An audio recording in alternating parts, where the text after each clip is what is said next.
오늘 하나님 말씀은 시편 111편 1절로 10절까지입니다. 시편 111편 1절부터 10절까지 한 절씩 교독합니다. 할렐루야! 내가 정직한 자들의 모임과 회중 가운데에서 전심으로 여호와께 감사하리로다. 여호와께서 행하신 일들이 크시오니 이를 즐거워하는 자들이 다 다행입니다. 그의 행하시는 일이 존귀하고 어미하며 그의 의가 영원히 서 있도다. 그의 사람이 기억하게 하셨으니 여호와를 은혜로우시고 자비로우시도다. 여호와께서 자기를 경외하는 자들에게 양식을 주시며 그의 언약을 영원히 기억하시리로다. 그가 그들에게 온 나라의 영을 주사 그가 행하시는 일의 능력을 그들에게 알리셨도다. 그의 손이 하는 일은 진실과 정의이며 그의 법도는 다 확실하니 영원과 전으로 정하신 바요 진실과 정의로 행하셨습니다. 여호와께서 그의 백성을 속량하시며 그의 언약을 영원히 세우셨으니 그의 이름이 거룩하고 지존하시도다. 여호와를 경외함이 지혜의 근본이라. 그의 계명을 지키는 자는 다 훌륭한 지각을 가진 자이니 여호와를 찬양함이 영원히 계속되리로다. 아멘. 여기 곁에 계신 분들 주님 이름으로 축복합니다. 축복합니다. 여호와 하나님을 기뻐할 때 하나님께서 우리 마음의 소원을 이루어 주신다. 시편 37편 4절 말씀. 또 여호와를 기뻐하라. 그가 내 마음의 소원을 내게 이루어 주시리로다. 그런데 우리가 언제 우리가 여호와 하나님을 기뻐할 수 있는가? 그걸 지난주 우리가 감사할 때 우리 마음이 기뻐서 하나님을 기뻐할 수 있다. 기쁘게 하나님을 기뻐할 수 있다. 감사가 없으면 하나님을 기뻐할 이유가 없어요. 근데 이제 주신 여러 가지 것들을 감사하게 될 때 우리 마음이 기뻐서 하나님을 기쁘시게 하는 것이 아니라 우리가 기뻐서 하나님을 기뻐할 수 있다. 기쁘게 할 수 있다. 그런 말씀을 드렸습니다. 이제 오늘은 우리가 무엇을 감사할 것인가? 또 감사하면 어떤 일이 벌어지는가? 이런 것들을 시편 111편을 통해서 같이 나누기를 원합니다. 오늘 시편 111편은 할렐루야로 시작을 합니다. 할렐루야. 할렐루야는 야라는 말은 여호와의 이름을 압축시켜 놓은 말이에요. 그러니까 할렐 이게 이제 찬양하라는 거예요. 그러니까 그다음에 누라는 말은 너희라는 뜻이거든요. 그러니까 합해서 말하면 너희는 여호와를 찬양하라 이런 뜻입니다. 그러니까 여러분 이제 할렐루야 하실 때마다 이게 무슨 뜻이구나 이런 생각은 하시면서 하시면 좋겠죠. 그럼 같이 한번 할렐루야 해보실까요? 할렐루야. 할렐루야. 여러분 하나님을 찬양합시다. 이런 뜻이에요. 그러니까 오늘 이 시인은 시를 이 찬양을 하면서 많은 사람들에게 여러 사람들에게 할렐루야 여러분 하나님을 찬양합시다 라고 시작을 하는 거예요. 어디서 찬양하고 또 누구에게 하나님께 찬양하고 감사하는지 그리고 어떤 것들을 감사하는지 이제 이 내용을 보시면 알게 됩니다. 후반부에 보니까 111편 1절의 후반부에 보니까 전심으로 여호와께 감사하리로다. 그러니까 하나님을 찬양합시다. 그 이유가 무엇 때문이냐면 내가 이게 감사할 것들이 많아서 그렇습니다. 그런 얘기예요.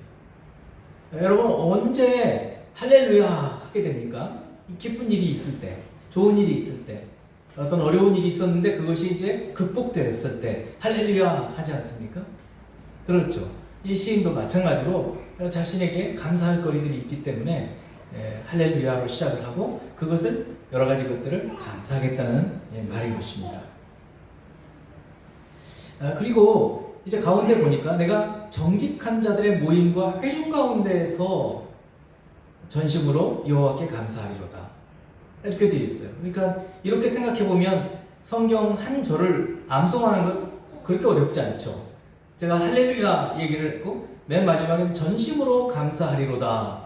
근데 어디에서 하느냐면 정직한 자들의 모임과 회중 가운데에서 한 세 군데만 딱 생각을 하고 외우기 시작하면 금방 외워져요. 태필린도 마찬가지입니다. 여러분이 암송하실 때 처음부터 막 다 암송하시려면 너무 어려우니까 하나씩 그 의미들을 쪼개서 보면 나중에 연결시켜 아주 쉽습니다. 하나님을 찬양합시다. 왜요? 감사할 것이 많으니까. 근데 어디서 감사해요? 정직한 자들의 모임과 회중 가운데에서 여호와께 여호와께 전심으로 감사하리로다. 이렇게 말씀하고 있는 거예요. 그러면 정직한 자들의 모임과 회중이라는 말은 우리가 이제 정직하다 그러면 거짓말을 안 하는 것만 생각하게 되는데 성경에서 정직하다라는 표현은 그보다 훨씬 폭넓은 의미를 가집니다. 영어를 좀 하시는 분들은 영어에 integrity라는 표현이 있어요. 그러니까 정직하다, 거짓말을 안 한다, 정직이 최선의 정책이다. Honesty is the best policy. Honesty라는 말을 썼는데 그거는 정말 거짓말을 안 하고 사는 것을 말해요. 그런데 integrity라는 말은 일관성이 있다라는 거예요. 그래서 그걸 정직하다고 표현하면 안 되게 돼요. 그러면 의미의 아주 좁은 부분밖에 전달을 못하게 되는 거예요. 그러니까 여기서 정직하다는 것이 일관성 있게 우리 여호와 하나님을 자신의 하나님으로 모시고 하나님을 의지하고 섬기는 그런 사람들을 정직한 자들의 모임과 회중이라고 얘기하고 있어요. 모임이라는 말은 히브리어의 언어에서 소규모의 사적인 모임을 여기 모임이라고 얘기하고 회중은 대규모의 공적인 모임을 회중이라고 얘기하는 거예요. 자, 그러니까 소규모로 모이든 대규모로 모이든 하나님을 신실하게 올곧게 왔다 갔다 하지 않냐고 의지하고 섬기는 그 하나님께 전심으로 내가 감사하겠습니다. 이렇게 표현하고 있는 것이에요. 여러분, 이제 무엇을 감사해야 될까? 그것을 이제 오늘 말씀을 통해서 배우게 되는데 첫 번째는 하나님께 감사하게 돼요. 여호와께 감사합니다. 하나님의 이름이 나와 있어요. 하나님의 이름 중에 이 하나님이라는 우리 성경에 하나님이라는 표현과 여호와라는 하나님의 이름이 이렇게 상반되게 아니면 공존해서 나타나기도 해요. 하나님이라는 표현은 엘로힘이라는 표현이에요. 그리고 이 표현은 그냥 일반적인 하나님이라는 뜻이에요. 그리고 전능한 하나님이라는 뜻을 가지고 있어요. 그런데 여호와라는 이름은 고유명사라고 말씀을 드렸어요. 마치 제 이름이 이종화인 것처럼 그냥 목사 이것은 마치 하나님 이름에서 엘로힘이나 마찬가지예요. 근데 이름을 여호와라고 우리가 부를 때에는 특별한 거예요. 그 여호와의 뜻이 뭐냐면 스스로 있는 자이기 때문에 그래요. 모세가 시내산에서 양을 돌볼 때 떨기나무가 있었는데 거기에 불이 붙었죠. 그리고 음성이 들린 거예요. 모세야, 모세야. 그래서 가까이 가서 봤는데 이 불이 나무 같으면 보통 나무에 불이 붙으면 타면 다 재가 돼서 없어져야 될 텐데 그 불은 안 그러는 거예요. 계속해서 타고 있는 거예요. 그래서 야, 이상하다. 신기한 나무네 하고 가까이 갔더니 그 음성을 들은 거예요.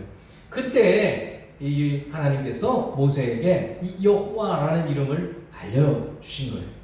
그러면 이 여호와라는 이름에 어떤 의미가 있는가? 스스로 있는 자라는 그 의미는 어떤 의미가 있는가? 근본이라는 뜻이에요. 여러분 지금 세상에 지금 이 앉아 계신 곳에서 모든 물건들을 한번 보세요. 자, 이 대부분의 물건들은 누가 만들었어요? 사람이 만들었습니다. 의자는 목공이 만들고 또 쇠로 되어 있는 것은 철공해서 만들고 다 만든 거예요. 그러니까 그 물체의 근원이 있어요. 누군가가 만들었다는 거예요. 그럼 이제 사람이 남아있잖아요. 사람. 여러분은 누구로부터 왔습니까? 여러분 부모로부터 왔잖아요. 그럼 여러분 부모는 누구로부터 왔습니까? 그 부모로부터 또 왔잖아요. 그렇게 해서 계속해서 올라가 보면 세상의 물질들도 마찬가지예요. 계속해서 올라가 보면 끝이 있다고요. 끝. 사물의 근원, 그 근원이 되는 분이 여호와라는 거예요. 그러니까 이 이름은 어마어마한 이름인 거예요. 모든 세상의 모든 만물의 그 근본이 되시는 분이라는 뜻인 것이에요. 그러면 우리가 여호와라는 이름을 생각하고 부를 때에는 그 생각을 하고 부르는 거예요. 그래서 이 시인이 내가 전심으로 여호와께 감사하리로다 라고 감사를 결단하는데 누구에게 감사하느냐면 근본이 되시는 분께 내가 감사하겠다 라는 뜻이 있는 것이에요. 두 번째는 어디에서 감사하겠느냐? 아까 말씀했죠. 정직한 자들의 모임과 회중 가운데에서. 그러니까 우리가 말이죠. 감사를 혼자 감사할 수 있어요. 보통 그렇게 감사 많이 할 수 있습니다. 근데 그것도 좋지만은 여러 사람이 있는 가운데서 이 시인이 지금 그렇게 하는 거예요. 여러 소규모든 대규모든 공동체 안에서 자신은 하나님께 감사하겠다고 말씀하고 있는 것입니다. 여러분 이런 말이 있습니다. 노래는 부를 때까지 노래가 아니에요. 또 종이 있어요. 종은 칠 때까지 종이라고 말할 수가 없어요. 사랑은 표현할 때까지 사랑이 아니래요. 축복은 우리가 감사할 때까지 축복이 아니랍니다. 받은 은혜를 우리가 감사할 때야 비로소 그게 복이었구나 그런 것을 깨닫게 된다는 거예요. 그러니까 감사하지 않는 분들은 사실 복이 복인 줄도 잘 모를 수 있다는 거예요. 하나님 감사합니다 라고 표현하면서부터 진실로 그게 복이었구나 라는 걸 깨닫게 된다는 것이에요. 그래서 이분이 혼자라도 감사하지만 여러 회중에서 또 모임에서 공동체 가운데에서 자신이 감사할 것들을 말하겠다는 것이에요. 자, 오늘 이제 감사하라, 감사하리로다 라고 시작을 했어요. 이제 두 번째는 이 시인이 무엇을 감사하는지를 한번 보겠습니다. 정신을 긴장을 하고 2절부터 9절까지가 전부 다 감사예요. 이분이 뭘 감사하는지 자칫하면 이게 막 헷갈립니다. 그러니까 정신을 바짝 차리고 한번 내용을 들어보겠습니다. 제가 읽겠습니다. 2절. 여호와께서 행하시는 일들이 크시오니. 자, 이제 감사를 시작하는 거예요. 이분이 뭘 감사하는가? 여호와 하나님께서 행하신 큰 일, 그걸 감사한다. 이를 즐거워하는 자들이 다 기리는도다. 찬송하고 높이고 노래한다는 거예요. 그러니까 여호와께서 행하신 큰 일 때문에 감사하는 거예요. 그게 구체적으로 무엇인지는 딱 말씀하고 있지는 않아요. 근데 이 말씀 이면에 들어가 보면 찾아낼 수 있어요. 3절이에요. 그의 행하시는 일이 여기 또 나오죠. 반복해서 얘기하고 있어요. 행하시는 일들이 크시오니 행하시는 일이 존귀하고 어미하며 그의 의가 영원히 서있도다. 하나님 행하시는 일 때문에 이분이 감사하고 있어요. 그런데 그 행하시는 일과 덧붙여서 뒷절에 어떤 절의 그 뒷부분에서 뭘 얘기하고 있느냐면 하나님의 성품을 얘기해요. 하나님의 의를 얘기하기도 하고 하나님의 은혜를 얘기하기도 해요. 그러면 무슨 말인가 하면 하나님이 행하시는 일과 하나님의 성품 사이에 연관성이 있다는 거예요. 여러분, 제가 성품이 괜찮은 사람인데 제가 하는 일이 아주 악한 일이면 그 말이 안 되잖아요. 그럼 제가 악한 거죠. 근데 제가 하는 일이 괜찮은 일이에요. 진실로 이렇게 봤을 때. 그렇다면 사실은 저도 괜찮은 사람이라는 뜻이에요. 그래서 하나님께서 행하시는 일과 하나님의 성품이 같이 나타나고 있어요. 4절을 봅니다. 그의 기적을, 자, 이번에는 기적이라고 얘기하고 있어요. 아까는 행하시는 일들, 3절에서는 행하시는 일, 그리고는 그의 기적. 그의 기적을 사람이 기억하게 하셨으니 은혜로우시고 자비로우시도다. 성품이 또 나오죠. 은혜롭고 자비로우신 성품의 하나님이 기적을 기억하게 하셨다는 것. 그 기적이 무엇일까? 우리 생각해 봐야죠. 아직도 잘 지금 모르겠어요. 5절. 여호와께서 자기를 경외하는 자들에게 양식을 주시며. 조금씩 이제 이해가 될 것 같아요. 아까 기적이 나왔죠? 이번에 양식이 나왔어요. 여러분, 그러면 성경을 조금 아는 분들은 무슨 생각을 여러분 하게 됩니까? 구약 성경을 좀 아는 분들은 어느 때를 생각하게 됩니까? 출애굽 때를 생각합니다. 출애굽.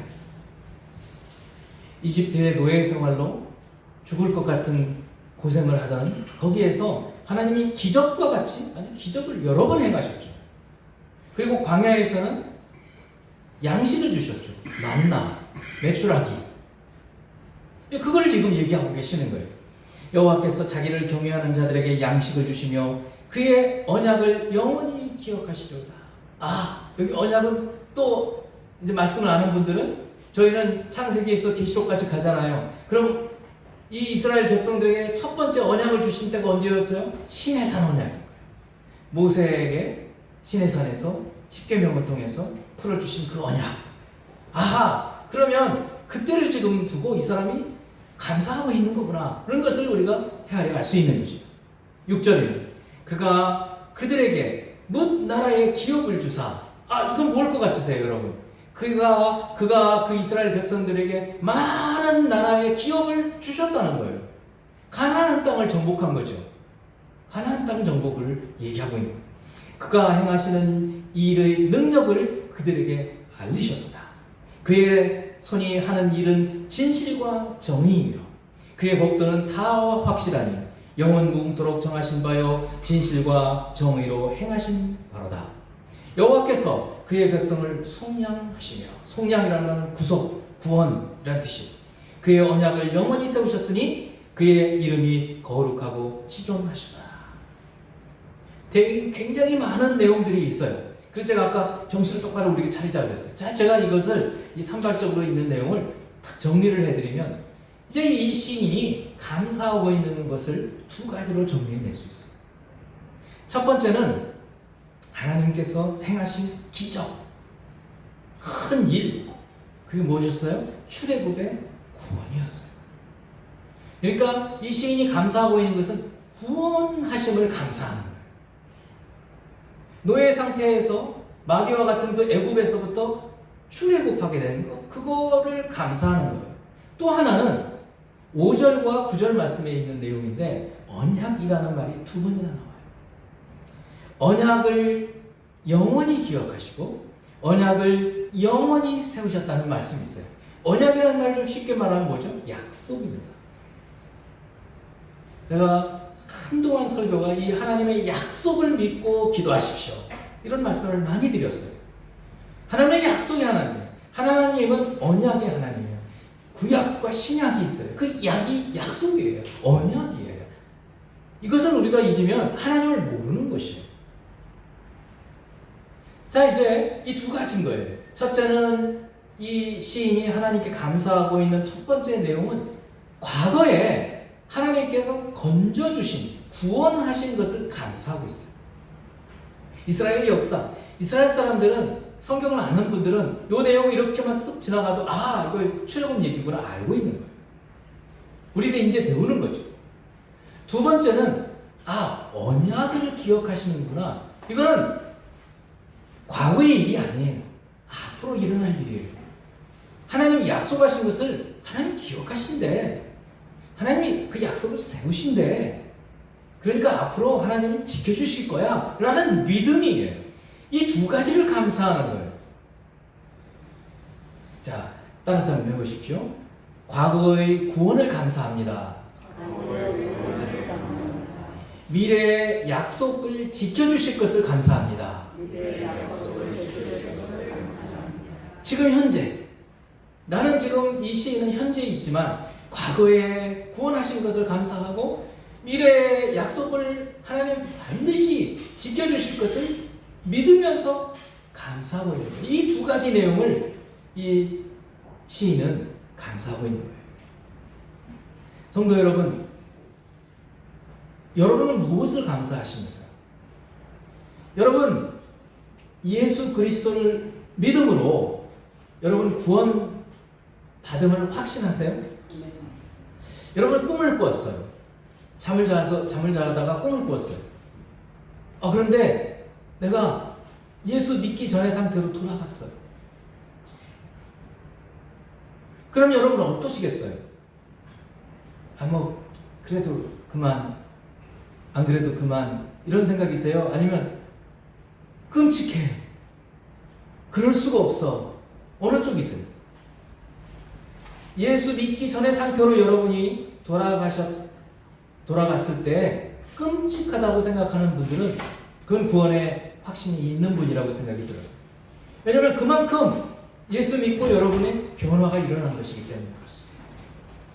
그런데 돌아가도 그만, 안 돌아가도 그만, 이런 분들은 변화가 없는 거죠. 그래도 괜찮고 안 그래도 괜찮고, 이런 분들은 구원의 확신이 없는 거예요. 근데 이 시편 기자는 출애굽의 그 구원하심에 대해서 깊이 감사하고 있는 거예요. 성도 여러분에게 이 예수 그리스도를 믿음으로 말미암은 이 구원의 확신이 날마다 더해져서 다른 어떤 것보다 다른 감사할 것이 전혀 없다 하더라도 이 구원받음을 인해서 감사하는 여러분이 되기를 축원합니다. 두 번째 감사하는 것이 하나님의 그 약속 때문에 감사한다고 했습니다. 미래에 하나님께서 이루실 일들, 그것을 생각하고 그것 때문에 그것을 믿음으로 소망 가운데 하나님께서 언약을 세우셔서 언약을 기억하셔서 감사한다고 했어요. 구약시대의 사람들에게 이 하나님께서 세우신 언약이 있었어요. 출애굽 때에는 가나안 땅에 들어가는 약속이 있어요. 가나안 땅에 들어가서는 하나님께서 다윗과 같은 통치자가 나와서 하나님께서 통치하듯 하나님의 대리자가 되어서 잘 통치해 주기를 고대했어요. 다윗 시대가 끝나고 솔로몬 시대가 끝나고 나라가 두 쪽으로 쪼개지고 나라가 망해버렸어요. 다시 포로에서 돌아오기를 희망했어요. 그 언약을 주셨어요. 예레미야를 통해서 약속을 주셨어요. 이 약속이 성취되었어요. 그러나 여전히 오실 메시아를 기다렸고 예수 그리스도께서 오신 거예요. 자, 우리는 예수 그리스도를 메시아로 받아들여서 오신 그리스도, 또 약속이 있어요. 다시 오시는 분이에요. 그분이 오셔서 이제는 세상에 남아있는 모든 악들을 부숴드리고 악인들은 진멸하고 사탄도 무저병에 집어넣는 그러한 약속을 하나님께서 하셔서 우리는 그것을 소망하고 살아가는 것입니다. 성도 여러분은 어떤 약속을 붙잡고 살아가십니까? 예레미야 29장 12, 13절 말씀은 종종 제가 이 말씀 설교를 했죠. 바벨론으로 1차 포로가 되어서 1차, 2차 포로가 되어서 끌려가 있는 사람들에게 하나님께서 예레미야에게 성령의 감동으로 편지를 쓰게 하셨다고 했습니다. 우리 예상과 달리 그 바벨론에 가 있는 포로들에게 뭐라고 얘기하느냐면 너희는 그곳에서 잘 살아라. 결혼도 하고 자식도 낳고 텃밭도 일구고 그리고 자녀들의 자녀까지 보게 해라. 그리고 그 나라를 위해서 축복받고 기도하라고 얘기하는 거예요. 이해가 안 될 정도예요. 그 편지 후반부에 이 말씀을 주신 거예요. 보겠습니다. 너희가 내게 부르짖으며 내게 와서 기도하면 내가 너희들의 기도를 들을 것이요 너희가 온 마음으로 나를 구하면 나를 찾을 것이요 나를 만나리라. 기도 응답을 주시겠다는 언약이에요. 그리고 70년 얘기가 나오는 거예요. 70년이 되면 내가 돌아오야겠다. 그래서 이 언약을 붙들고 이 약속을 붙들고 다니엘이 하루에 3번씩 기도한 거예요. 그 약속대로 주님은 고레스 왕을 통해서 페르시아의 고레스 왕을 통해서 다시 회복을 시키신 거죠. 이처럼 하나님은 약속의 하나님, 언약의 하나님입니다. 이 시편 111편의 시인은 이 약속의 하나님이 약속하신 것을 지키시리로다. 그것 때문에 감사하고 있는 것입니다. 우리에게는 예수 그리스도께서 더 놀라운 약속을 주셨죠. 요한복음 15장 7절. 제가 종종 말씀을 드립니다. 너희가 내 안에 거하고 내 말이 너희 안에 거하면 연합이죠. 주님이 우리 안에 계시고 우리가 주님 안으로 의도적으로 힘을 내어서 믿음을 가지고 들어가서 주님과 내가 연합이 될 때 어떤 일이 벌어진다고요? 너희가 무엇이든지 구하면 이루리라. 무엇이든지 원하는 대로 구하라. 그리하면 이루리라. 놀라운, 정말 그래요? 이렇게 묻고 싶은 그런 말씀인 것이에요. 이것이 예수 그리스도를 통해서 우리에게 주신 언약이에요. 여러분, 이제 우리가 뭘 감사해야 합니까? 주님, 이 요한복음 15장 7절에 이 약속을 주셨는데, 이 약속을 세워주셨는데, 이 약속을 기억하시고 약속대로 우리가 기도하면 이루어 주실 줄을 믿습니다. 그것을 위해서 감사드립니다. 이렇게 우리가 감사하는 것입니다. 성도 여러분, 기도하고 있으시죠? 저한테 기도 제목 주신 대로 기도하고 계시잖아요. 저는 그걸 읽어보고 일주일에 최소 2번은 아침마다 기도하고 있어요. 저는 이루어질 줄 믿고 기도하고 있는 거예요. 약속의 하나님이 약속대로 이루어 주신다는 거예요. 그럼 여러분 기도 제목을 어떻게 내셔야 되겠어요? 더 구체적으로, 더 마음을 활짝 열고 하나님께서 여러분 마음에 소원 주시는 것대로 기도 제목을 내놓고 기도하면 하나님께서 응답해 주신단 말이죠. 이거를 이 시인은 확신하고 있는 거예요. 그래서 시편 이미 봤지만 너의 입을 넓게 열어라 내가 채우리라 하는데도 기도 안 한다는 거예요. 왜요? 믿음이 없으니까. 기도한다고 됐겠어? 이런 마음을 가지고 있을 때는 하나님 약속을 안 지키십니다. 약속을 받지를 않는데, 약속을 믿지도 않는데 왜 그 약속을 지켜주시겠어요? 성도 여러분, 여러분들은 주님께서 주신 약속의 말씀을 붙들고 믿고 이미 이루어진 줄로 믿고 감사하는 저와 여러분이 되기를 축원합니다. 이제 2절부터 9절까지 제가 다 정리를 했어요. 감사하는 내용이 2가지라고 그랬어요. 첫째는 과거에 구원하신 것. 여러분 이거 잊으면 안 돼요. 개구리가 올챙이 시절을 잊지만 우리는 잊으면 안 돼요. 우리가 어떻게 구원을 받았는지, 내가 예수 믿고 어떻게 변했는지 이거를 잊는 사람들이 있다고요. 그리고 딴 길로 가는 거예요. 그리고 성장이 없어요. 그러면 안 돼요. 아까 말씀했지만 꿈에 하나도 내가 예수 믿기 전 상태로 돌아가면 끔찍하다. 내가 어떻게 그렇게 살았던가. 과거에 구원해 주신 것을 늘 감사할 수 있어야 돼요. 시편에 보면 출애굽에 대한 감사가 너무너무 많이 있는 거예요. 그 이유가 이거예요. 이걸 잊으면 안 돼요. 예수 믿고 구원받은 것을 우리는 결코 잊어서는 안 돼요. 이 하나만으로도 감사할 수 있는 저희들이 되어야 되는 거예요. 두 번째는 여기서 그치면 안 돼요. 과거에 늘 주신 은혜 감사하고 눈물을 흘리고 있는 것을 주님은 원하지 않으시는 거예요. 그럼 뭔가 앞으로 이루실 일이 약속하신 것을 하나님께서 이루어 주신다는 거예요. 얼마나 기쁜 일입니까? 얼마나 신나는 일입니까? 얼마나 창조적이고 얼마나 새로운 일들입니까? 앞으로 나가는 거예요. 그래서 우리 예수 믿는 사람들은 전진하는 사람들이에요. 나가야 되는 거예요. 앞으로. 과거에만 머물러 있어서는 안 되는 사람들. 이 2가지를 감사하게 될 때 어떤 일이 벌어지는지 10절 말씀이에요. 우리 같이 한번 읽어봅니다. 10절 시작. 여호와를 경외함이 지혜의 근본이라 그의 계명을 지키는 자는 다 훌륭한 지각을 가진 자이니 여호와를 찬양함이 영원히 계속되리로다. 처음에 이 시편을 읽으면요, 이게 왜 갑자기 뜬금없이 여호와를 경외함이 지혜의 근본, 이거 잠언에 나오는 말씀인데 왜 여기 나오지? 이런 생각이 먼저 들게 돼요. 제가 연결점을 말씀을 드릴게요.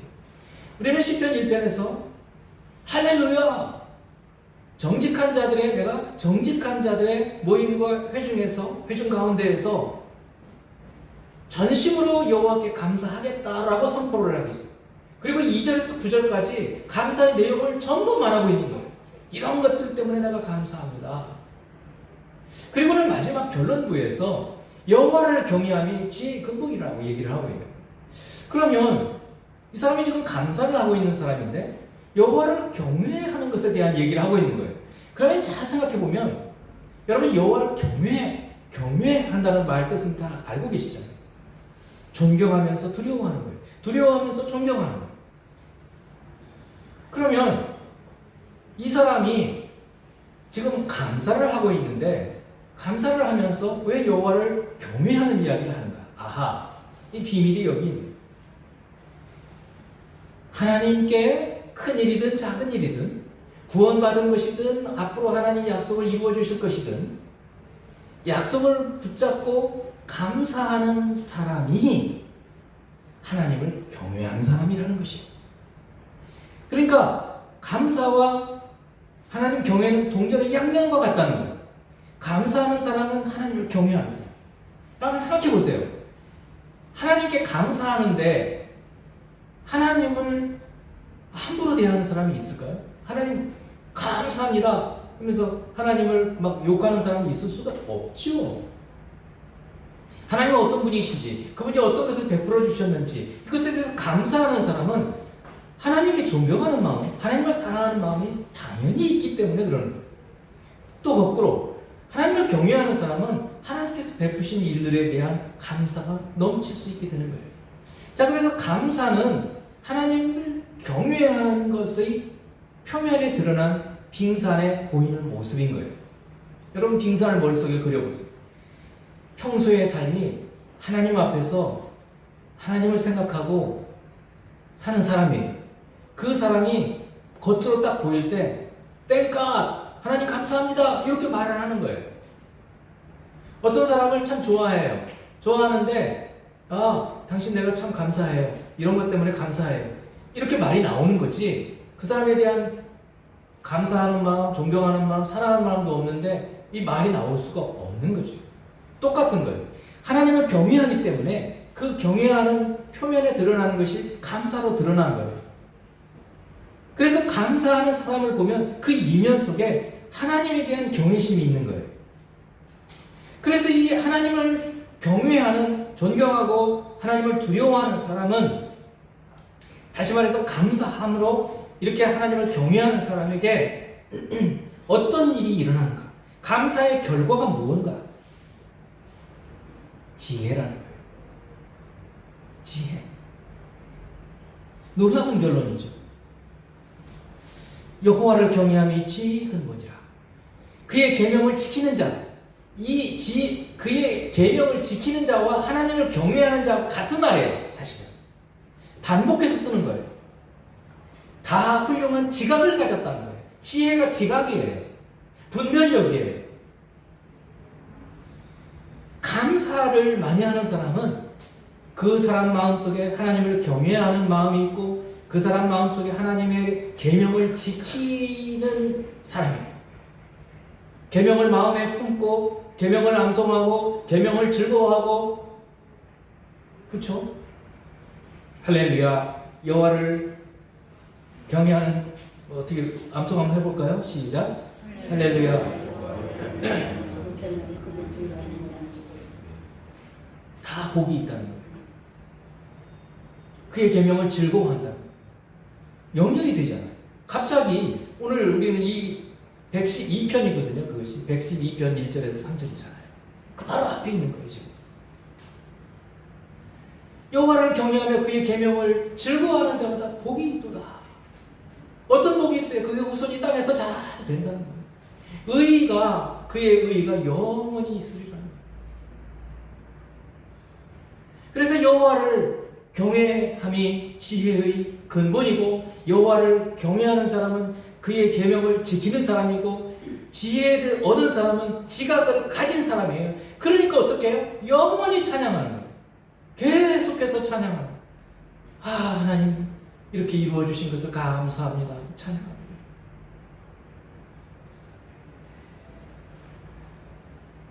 지혜와 분별력. 여러분 세상 갈수록 지식이 아니라 이제는 지식은 인터넷 찾아보면 다 나와요. 갈수록 지혜와 분별력이 필요해요. 우리는 매 주일마다 이 하나님 말씀을 통해서 세상을 능히 이길 만한 지혜와 분별력을 하나님 말씀으로부터 배우는 거예요. 놀라운 일이죠. 이것이 어디서부터 시작했다고요? 감사로부터 시작했다. 감사로부터 시작해서 지혜를 얻게 되고 분별력을 얻게 되는 것으로 끝이 나는 거예요. 매추앤이라는 신학자는 이렇게 말합니다. 감사라는 보석을 지닌 사람은 누더기를 걸치고 있어도 행복하다. 우리 누더기 걸칠 필요는 없어요. 그러나 우리가 마음속에 감사가 넘치면 행복하다는 거예요. 그뿐만 아니죠. 오늘 주신 말 감사가 마음속에 있으면 우리는 하나님을 경외할 수밖에 없게 됩니다. 감사가 우리 마음속에 있으면 지혜로운 사람이 된다. 지각과 분별력을 가지는 사람이 된다. 유대인 어머니들이 자녀들을 가르칠 때 반드시 하는 질문이 있다고 합니다. 얘가 만일 적군이 쳐들어와서 집에 불을 지르고 재산을 모두 훔쳐간다면 너는 제일 먼저 무엇을 갖고 도망가겠느냐? 근데 자녀들은 대체로 대답을 금과 돈입니다. 값 나가는 물건부터 챙겨야지요 라고 대답을 한답니다. 여러분도 딱 그런 생각이 드시지 않겠어요? 금고? 어디다 숨겨놓은 돈? 불이 났다 그랬을 때 그때 유대인 어머니들은 다시 묻는답니다. 그보다 훨씬 중요한 것이 있단다. 곰곰이 생각해봐. 생각하게 만드는 거예요. 그건 빛도 모양도 냄새도 없지만 가장 소중한 것이란다. 이게 뭘까? 애들 자꾸 생각할 거 아니에요. 불이 났을 때 빨리 갖고 튀어야 되는데 빛도 없고 소리도 안 나고 냄새도 안 나고 그게 뭐지? 자녀들이 궁금증을 참지 못하고 대답해 주기를 요구합니다. 그때 어머니는 세상을 살아가면서 가장 소중한 것은 지혜란다. 지혜는 시련을 당할 때 시련을 극복하게 하고 지혜는 가난한 사람을 부자로 만들어준다. 또 지혜는 보잘것없는 사람을 존귀하게 높여주고 두려워하는 사람에게 용기를 준단다. 지혜가 마음속에 있지 않으면 사람이 헛개비라는 거죠. 지식만 채우는 것이 우리 한국 교육이에요. 그러니까 그렇게 많은 사람들이 보이스피싱 다 당하는 거예요. 지혜를 가져야 되는 거예요. 그 이단들에게 넘어가는 거예요. 성도 여러분, 우리 생명의 교우들은 그런 일 안 당합니다. 분별력을 가질 수 있어요. 여호와를 경외하는 것은 지혜의 근본. 그의 계명을 지키는 자마다 지각을 가진 자예요. 그래서 영원히 찬양하게 됩니다. 감사하게 됩니다. 오늘 말씀은 감사로 시작해서 지혜로 끝납니다. 놀라운 일이죠. 그렇게 감사가 중요하다는 거예요. 지난주에는 감사하면 소원 성취가 된다 그랬어요. 근데 중요한 것은 실천이에요. 여러분 지난주 설교 듣고 집에 가서 이번 주에는 내가 꼭 감사해야지. 하나님 내 소원을 이루어 주시리로다 이렇게 생각하고 감사한 분이 계시다는 복이 있을지어다. 저는 지난주보다 지난주에 감사할 거리가 하나가 더 생겼더라고요. 왜 이제 막 10개가 넘어가는 거예요. 다 쓸 수도 없어요. 어떻게 여러분 감사하게 할까? 올해에도 추수감사주일 때 지난 해처럼 또 여러분 나오셔서 감사할 거리들을 같이 나누고 그런 시간들을 또 가지려고 해요. 그러니까 평소에 여러분 한 번씩 생각해놓고 적어놓고 노트에다가 감사 노트, 감사 일기 한번 써보시라는 거예요. 억지로 하라는 게 아니에요. 오늘 이 시편 기자만 이렇게 감사하는 것이 아니잖아요. 우리가 감사할 것들이 기록하다 보면 너무 많아지는 거예요. 근데 기록 안 하면 없는 것 같아요. 자꾸 기억해서 앞으로 이루실 일, 약속을 지키실 일, 이것도 감사하는 거예요. 얼마나 많아요.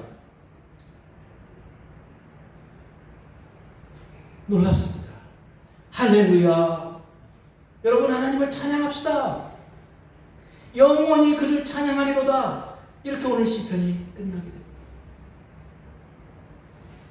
오늘 이 말씀처럼 여러분 감사가 넘치는 여러분이 되기를 주님의 이름으로 축원합니다. 태필리 남성을 우리가 이제 본격적으로 시작을 다시 새로운 팀을 구성해서 했습니다. 이것도 마찬가지. 여러분 억지로 외우려고는 잘 안 돼요. 오늘 카운터 없으신 분들은 가져가시면 그걸 눌러가면서 한 번씩 한 번씩 보고 읽으시면 돼요. 보고 읽으셔요.